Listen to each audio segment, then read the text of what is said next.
En primera de Juan 2, 8 al 14 dice: Sin embargo os escribo un mandamiento nuevo que es verdadero en él y en vosotros, porque las tinieblas van pasando y la luz verdadera ya alumbra. El que dice que está en la luz y aborrece a su hermano está todavía en tiniebla. Verso 10. El que ama a su hermano permanece en la luz y en él no hay tropiezo. Pero el que aborrece a su hermano está en tinieblas y anda en tinieblas y no sabe a dónde va porque las tinieblas han cegado los ojos. Os escribo vosotros, hijitos, porque vuestros pecados os han sido perdonados por su nombre. Os escribo a vosotros, padres, porque conocéis al que es desde el principio. Os escribo a vosotros, jóvenes, porque habéis vencido al maligno. Os escribo a vosotros, hijitos, porque habéis conocido al Padre. Os escribo a vosotros, padres, porque habéis conocido al que es desde el principio. Os escribo a vosotros, jóvenes, porque sois fuertes y la palabra de Dios permanece en vosotros y habéis vencido al maligno. Oremos, Señor. Una vez más abrimos tu palabra y te agradecemos por esta gran misericordia que tú tienes, por darnos tu escritura. Pero también, Señor, gracias que por medio de tu Espíritu Santo y tu gran sabiduría e inteligencia nos aclararás los textos que te hemos leído, juntamente con los hermanos presentes y oyentes. Gracias, Señor amado. Amén. El verso 8 que vamos a analizar dice: Sin embargo, os escribo un mandamiento nuevo que es verdadero en él y en vosotros, porque las tinieblas van pasando y la luz verdadera ya alumbra. El apóstol Juan, en un mandamiento nuevo os doy, que os améis unos a otros como yo os he amado, que también os améis unos a otros, dice Juan 13:34, allí en su evangelio. Vemos que el escritor nos presenta el mandamiento del amor, pero fue en Cristo quien de él emana, donde lo plasmó en diferentes escritos por medio del Espíritu Santo. En la cruz apunta en 4 direcciones para que el amor de Jesús es lo suficiente amplio como para incluir a todos los seres humanos, lo suficiente largo como para durar toda la eternidad, lo suficiente profundo como para alcanzar al pecador más culpable, lo suficiente alto como para llevarnos al cielo. Este es un amor nuevo, un amor que el mundo nunca había visto realmente ante la obra de Jesús en la cruz. Así nos dice David Guzzi en su comentario. Verso 9 hasta el 11 de Primera de Juan capítulo 2. Y dice, leemos nuevamente: el que dice que está en la luz y aborrece a su hermano está todavía en tiniebla. El que ama a su hermano permanece en la luz y en él no hay tropiezo, pero el que aborrece a su hermano está en tinieblas y anda en tiniebla y no sabe a dónde va porque las tinieblas le han cegado los ojos. Podríamos decir que el apóstol Juan nos está analizando, así no lo sabíamos, es así, él nos analiza, y que el escritor no mide la relación de nosotros con Dios, más adelante será por medio de la doctrina. Ahora, según el amor por otro cristiano, como medida de nuestra relación con Dios. Cada uno de los cristianos tiene una relación directa con el pecado porque lo traemos desde nuestro nacimiento, heredado por Adán y Eva, pero al ser liberado, redimido por Cristo, por obediencia a Él tenemos comunión y nuestro amor por el pueblo de Dios. Parece claro que la expresión aquí no es la misma que su prójimo, puesto que Juan escribe a cristianos y trata sobre su comunión entre sí, dice Alford en su comentario.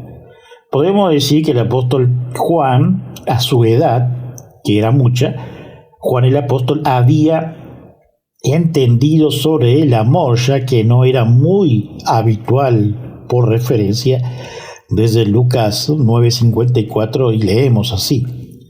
Viendo esto, sus discípulos, Jacobo y Juan, dijeron al Señor: ¿Quieres que mandemos que descienda fuego del cielo como hizo Elías y los consuma? Lo primero que nos impacta en este pasaje, que es Juan el apóstol, ve la relación personal en blanco y negro.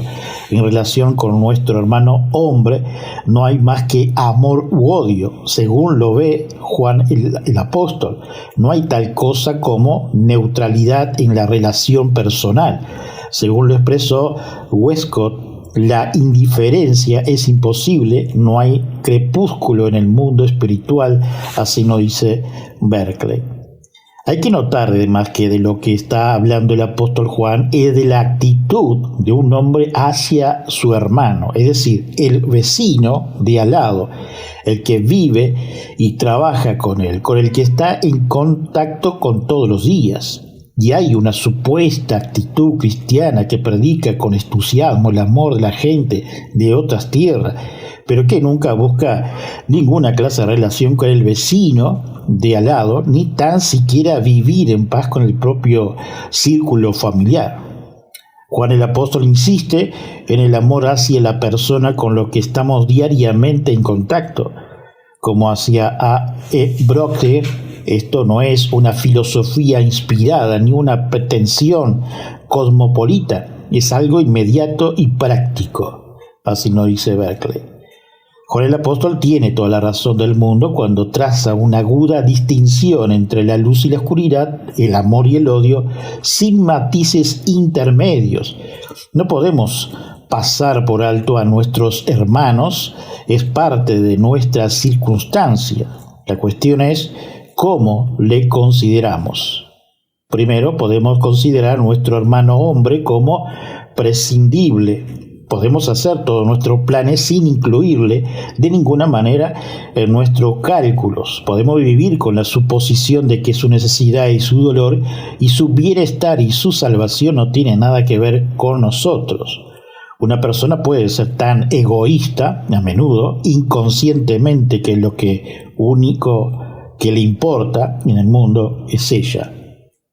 Segundo, podemos mirar a nuestro hermano hombre con desprecio, dice Berkeley.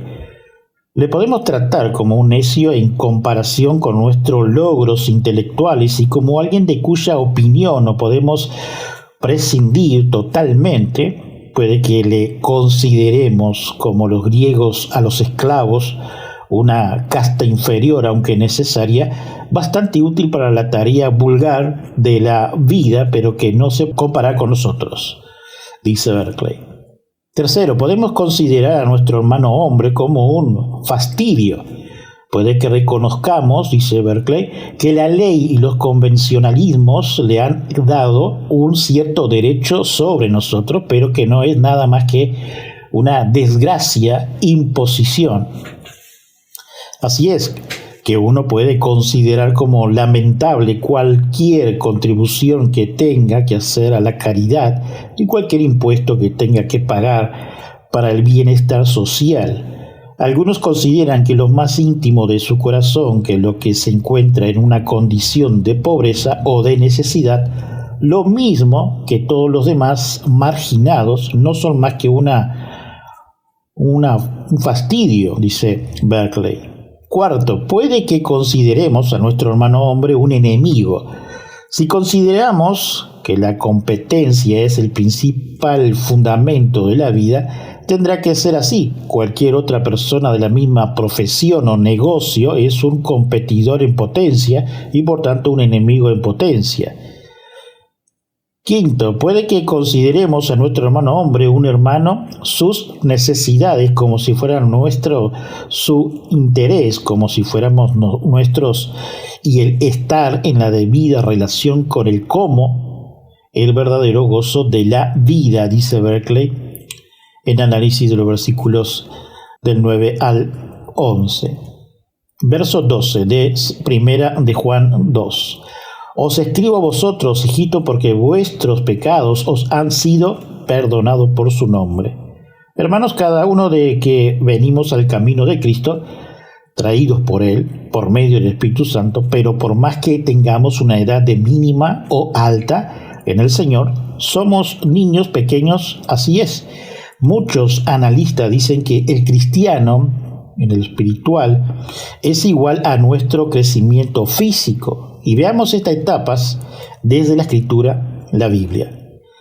A, etapa prenatal, formación y desarrollo del embrión y feto dentro del útero hasta el nacimiento. B, infancia y niñez, de 0 a 11. Rápido crecimiento físico y desarrollo de habilidades motoras y cognitivas y sociales. Dice allí en 1 de Pedro 2:2, exhorta a los creyentes a desear como niño recién nacido la leche espiritual no adulterada para crecer. Hebreos 5:12-13 menciona que los creyentes inmaduros necesitan leche y no alimento sólido, las doctrinas más profundas, porque aún son inexpertos en la palabra. 1 Corintios 3:2, el apóstol Pablo les dice a los corintios que le dio a beber leche y no vianda, de alimentos sólidos, porque aún no estaban preparados para la enseñanza más madura. C, adolescentes, de 12 a 18 años, etapa de grandes cambios hormonales, se desarrolla la madurez sexual, ocurre el carácter estirado y se consolida la identidad de juventud y adultez. Esto va desde los 18 a 60 años. Se alcanza el máximo potencial físico, es una etapa de consolidación laboral y social y personal. Desde la juventud podemos hablar de 1 Timoteo 4:12, donde Pablo le dice a Timoteo: nadie te menosprecie por tu juventud. Al contrario, sé ejemplo de lo creyente en palabra, conducta, amor, fe y pureza. ¿Cómo puede el joven mantener limpio su sendero, viviendo de acuerdo con tu palabra? Salmo 119:9. Desde la adultez y madurez, Proverbios 4:18, la senda de lo justo es como la luz de la aurora, que va en aumento hasta que el día es perfecto. Exhorta a los ancianos que sean sobrios, serios, prudentes, sanos en la fe, en el amor, en la paciencia, que los ancianos sean reverentes en su porte. Tito 2:3. Vejez y senectud, 60 años hacia adelante. Disminución paulatina de la fuerza física y ajustes en el estilo de vida, acompañado de madurez emocional.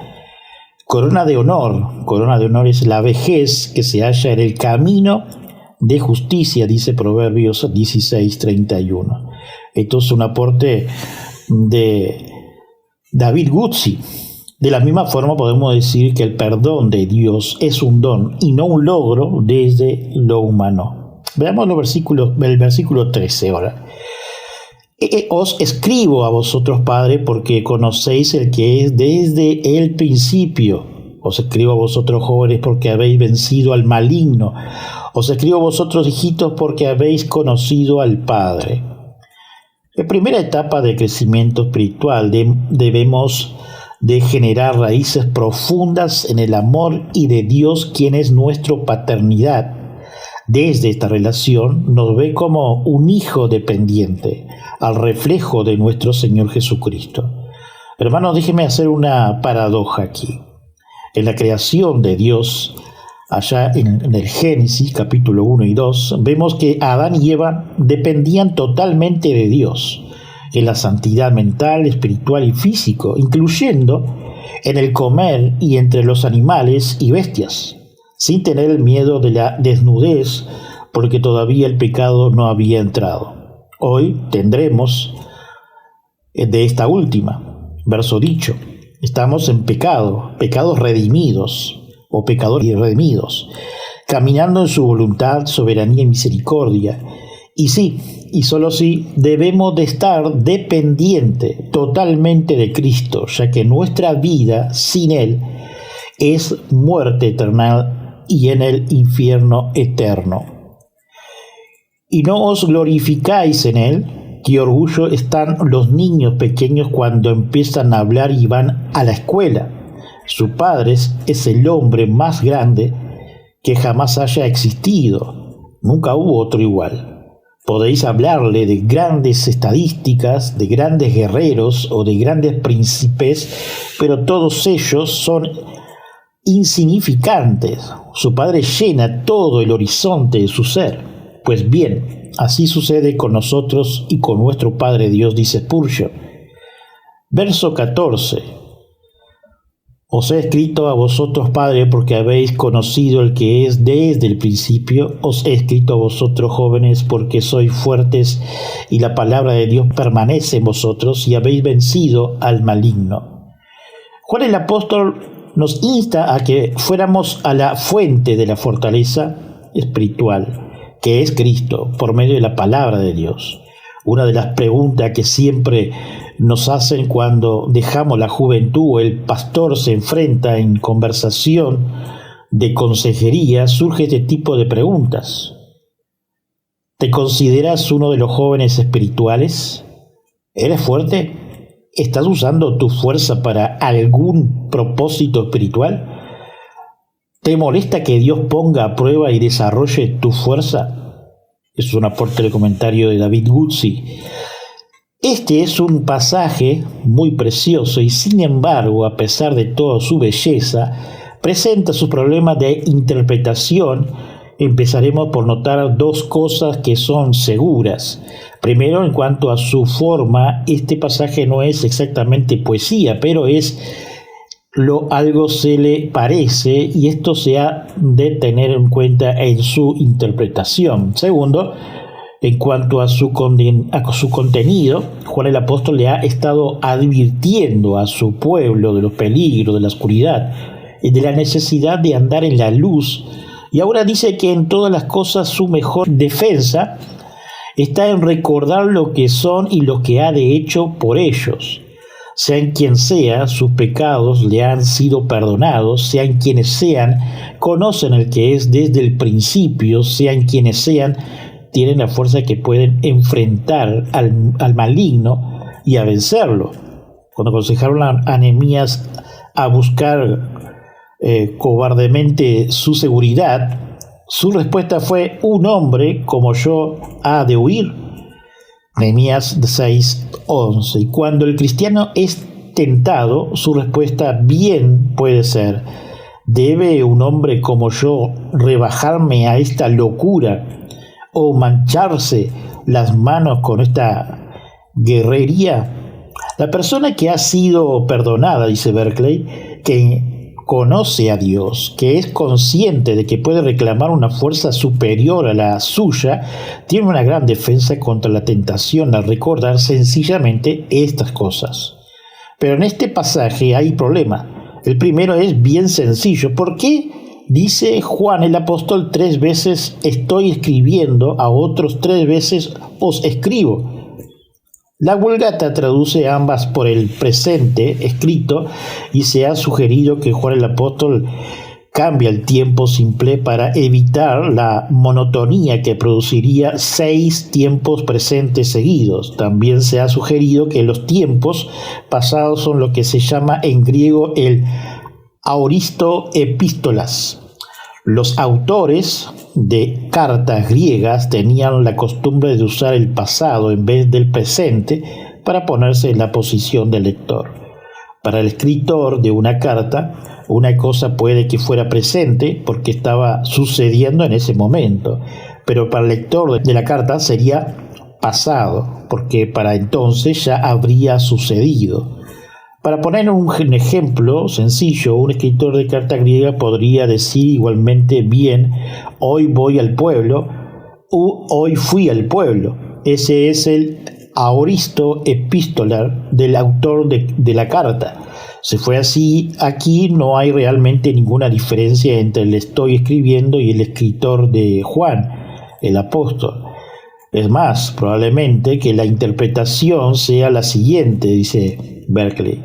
Cuando Juan el apóstol dice estoy escribiendo, está pensando en lo que está escribiendo en ese preciso momento, en lo que todavía tiene que decir, pero cuando dice he escrito este pensamiento, lo que ya les ha escrito a su correspondiente y ellos lo han leído. El sentido sería entonces que la totalidad de las cartas, la parte ya escrita, la que se está escribiendo y la que está por escribirse, todo está diseñado para recordarle a los cristianos quiénes y cuyos son y qué se han hecho por ellos, dice Berkeley. Para Juan el apóstol tenía una importancia suprema el que el cristiano recordara su posición y los beneficios que tenía en Jesucristo, porque estas cosas serían su defensa contra el error y contra el pecado. El segundo problema que se nos presenta es más difícil y también más importante, dice Berkeley. Juan el apóstol usa 3 títulos para dirigirse a los que están escribiendo. Los llamados hijitos, en el versículo 12, la palabra griega es teknia, y en el versículo 13, paidia. Teknia indica un niño pequeño de edad, y paida un niño pequeño en experiencia y por tanto necesitado de enseñanza y disciplina. Los llaman padres, los llaman jóvenes, de cuesta es, aquí está escribiendo Juan, el apóstol. Se han propuesto 3 respuestas, dice Berkeley, y uno se ha sugerido que debemos tomar estas palabras como representado a 3 grupos de edades en la iglesia: niños, padres y jóvenes. Los niños tienen la dulce inocencia de la niñez y el perdón. Los padres tienen la sabiduría madura que se alcanza con la experiencia cristiana. Los jóvenes tienen la fuerza que les permite ganar su batalla personal con el maligno.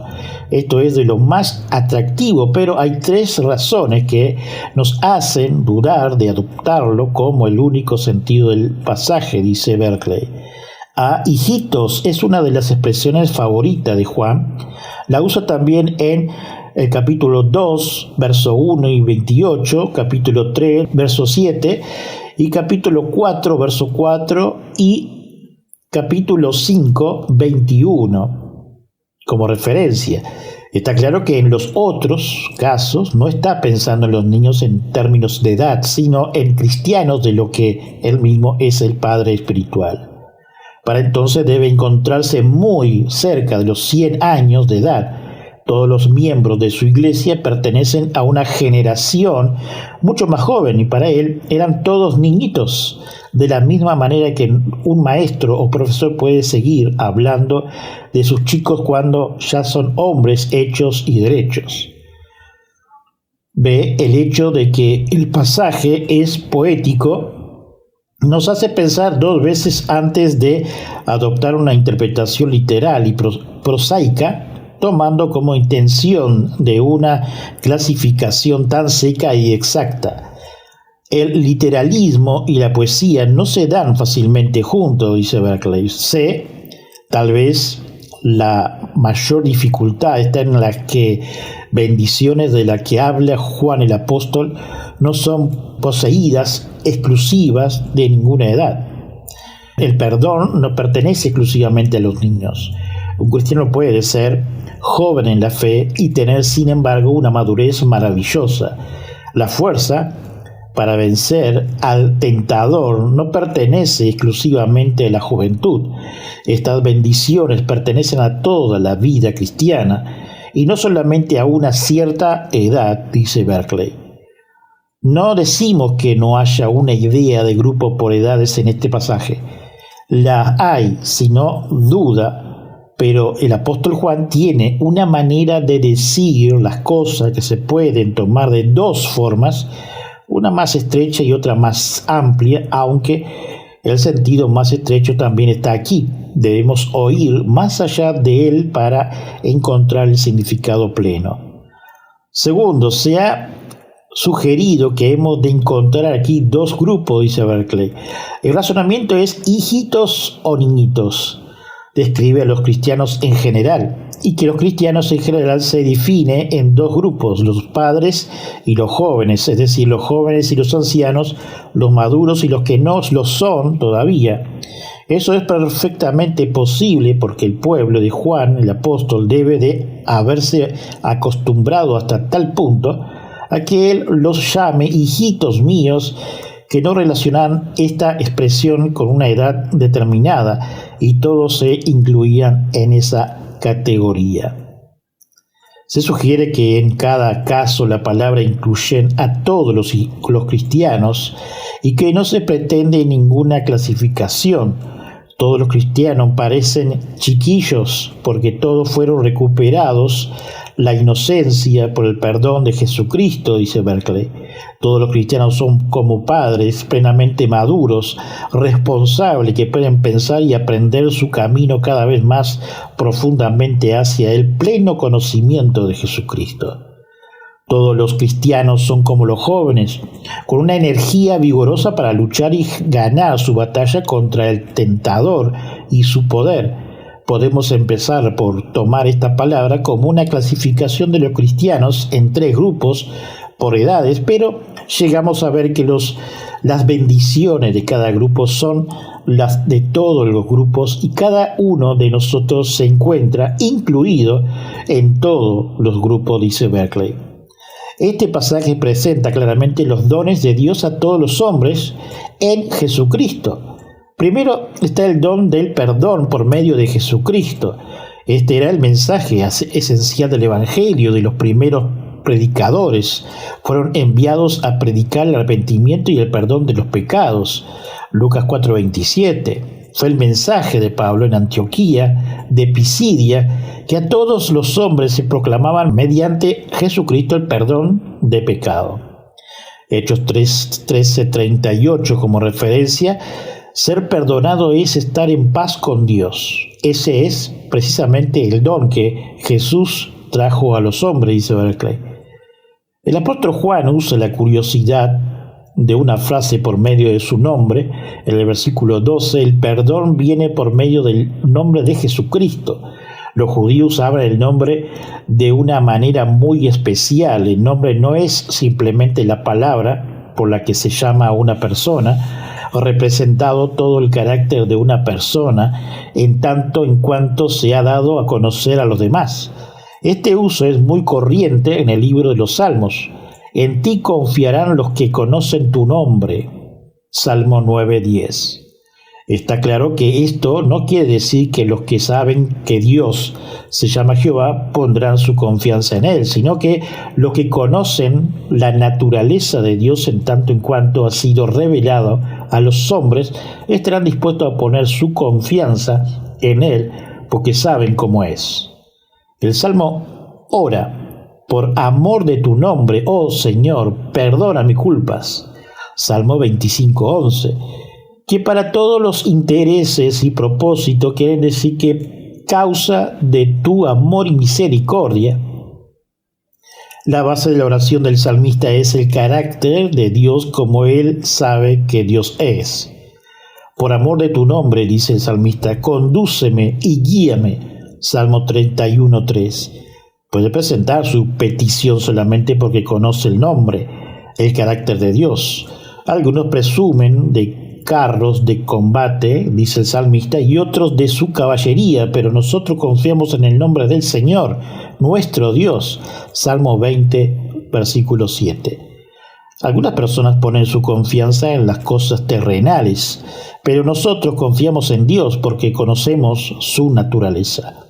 Así que el apóstol Juan quiere decir que se nos asegura el perdón porque conocemos el carácter de Jesucristo. Sabemos que en Él vemos a Dios, vemos en Él el amor sacrificial y la paciencia misericordiosa, por tanto sabemos que así es Dios y por tanto podemos estar seguros de que hay perdón para nosotros, dice Berkeley. Segundo, está el don del crecimiento del conocimiento de Dios, sin duda cuando estaba pensando en su propia experiencia, así nos dice Berkeley de parte del apóstol Juan. Ya era un hombre muy anciano el apóstol, estaba escribiendo alrededor de los 100 años. De ese había visto con Cristo 70 años en los cuales había pensado en Él, llegando a conocer mejor de día y de noche, dice Berkeley referente a la convivencia del apóstol Juan con Cristo. Para los judíos el conocimiento no era algo meramente intelectual. Conocer a Dios no era simplemente conocerle con el conocimiento filosófico, era conocerle como se conoce a un amigo. En hebreo conocer se usa de la intimidad, relación de entre esposo y la esposa, y especialmente el acto sexual, la más íntima de todas las relaciones, allí en Génesis 4.1, como referencia. El apóstol Juan habla del crecimiento del conocimiento en Dios. No quería decir que el cristiano llegara a ser un teólogo eminente, quería decir que a lo largo de los años llegaría a una relación más íntima con Dios, dice Berkeley. Punto 3. Está el don de la fuerza victoriosa. Juan el apóstol considera la lucha con la tentación como una lucha personal. No habla en abstracto de conquistar el mal. Habla de conquistar al maligno, ve el mal como un poder personal que trata de apartarnos de Dios. Seguramente no hay nadie que no haya experimentado el ataque del tentador, el asalto personal sobre su virtud y su lealtad. Es Cristo en quien recibimos el poder para resistir y vencer este ataque. Para tomar una analogía humana muy sencilla, todos sabemos que hay algunas personas en cuya presencia es fácil ser malo y otras en cuya presencia es necesario ser bueno. Cuando andamos con Jesús, estamos andando con alguien cuya compañía nos puede permitir vencer los asaltos del maligno, dice Berkeley. El mandamiento antiguo es la palabra que habéis oído desde el principio, desde el momento en que Cristo comenzó a predicar o cuando el Evangelio fue predicado por primera vez en sus oídos.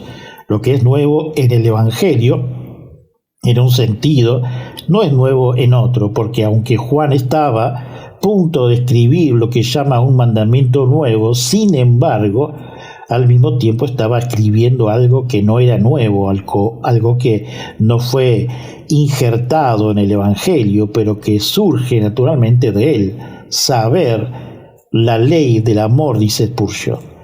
Dios es amor y Dios es luz. Por lo tanto, el amor es la luz y la luz de Dios es amor. Donde la enemistad y el odio hasta el corazón es una prueba positiva de que la gracia de Dios no está allí. Porque este mundo pecaminoso se opone directamente al Padre. No puede enviar tu corazón al mismo tiempo de dos maneras opuestas, hacia el mal y hacia el bien. Debe elegir entre las dos cosas, dice Spurgeon llegando al final. Y terminamos orando, hermanos. Señor, gracias por aclararnos el pensamiento del apóstol Juan, pero también, Señor, del contenido hermoso que deja referente a los padres, a los hijos, a los jóvenes principalmente, y también la adultez. Señor, te damos gracias por este momento, por la enseñanza también, Señor, por el conocimiento que tú nos dejas. Señor, bendice los presentes. También, Señor, sabemos que tú puedes, si está dentro de tu voluntad, suplir las necesidades de cada uno de ellos. Señor, te damos gracias en todas las cosas que tú nos has dado hasta ahora. También, Señor, te pedimos por nuestro proyecto de evangelismo que tenemos aquí, que gracias a Dios ya llegó los folletos, y ahora, Señor, a traer lo que es. Danos sabiduría, Señor, para plantear tu evangelio y que tú estés germinando en cada uno de ellos. Pero también, Señor, te pedimos por cada una de las iglesias y hermanos que están siendo perseguidos y desplazados en el mundo, Señor. Gracias, Señor, por sostenernos, y te pedimos por nuestro país. Te dejamos en tus manos todas las cosas. Amén. Bendiciones, hermanos. Saludos a todos.